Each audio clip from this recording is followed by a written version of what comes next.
প্রত্যেককে জানাই স্বাগতম।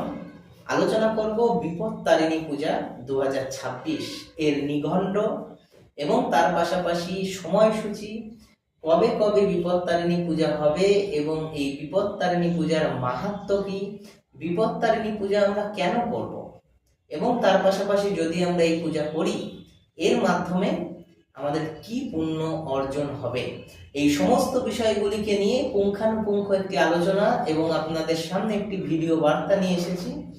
এই বার্তাটি আপনারা যদি আপনাদের কার্যক্রমে কাজে লাগাতে পারেন তাহলে অবশ্যই নো ডাউট আপনাদের জীবন থেকে অনেক বিপদ অ্যাটলিস্ট তার যে পূর্ণ স্টেবিলিটি বা পূর্ণ ভয়ঙ্কর রূপ সেখান থেকে আপনারা অবশ্যই বেরিয়ে যেতে পারবেন। নমস্কার, আমি রাজু আচার্য। এই অনুষ্ঠানে আপনাদের প্রত্যেককে জানাই স্বাগতম। বিপত্তারিণী পূজা 2026 দুদিন পড়েছে।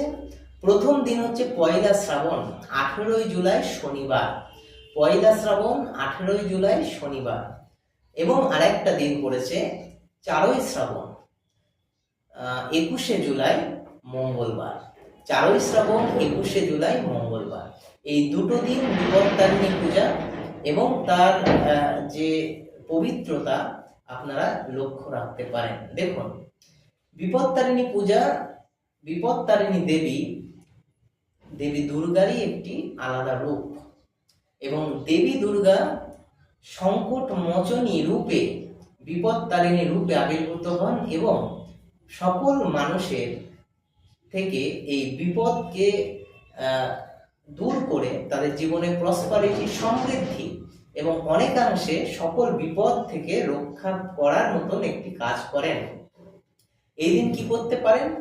এই দিন শুদ্ধাসনে বসে স্নান করে পবিত্র বসন করে শুদ্ধাসনে বসুন। বিপত্তারিণী দেবী দুর্গার ছবি বা মূর্তির সামনে বসে তাকে লাল ফুল, কয়েকটি ফল এবং ঘিয়ের প্রদীপ অর্পণ করুন। দেবী অত্যন্ত প্রসন্ন হবে। তারপরে আপনারা 21 বার একটি মন্ত্র জপ করুন। মন্ত্রটি হলো ওম রিং বিপত্তারিণী দুর্গাঐ নমঃ। ওম রিং বিপত্তারিণী দুর্গাঐ নমঃ। ওম রিং বিপত্তারিণী দুর্গাঐ নমঃ। এই মন্ত্রটি 21 বার অবশ্যই আপনারা জপ করুন। তাহলেই দেখবেন দেবী দুর্গা, বিপত্তারিণী দুর্গা, তার কাছে আপনার পরিবারের সকল সদস্যদের একটি মঙ্গল কামনা করুন। অবশ্যই দেবী দুর্গা আপনাদের সকল বিপদ থেকে রক্ষা করাবেন এবং আপনাদের জীবনে আনবে সমৃদ্ধি, সকল ক্ষেত্রে শুভ ফল লাভ হবে।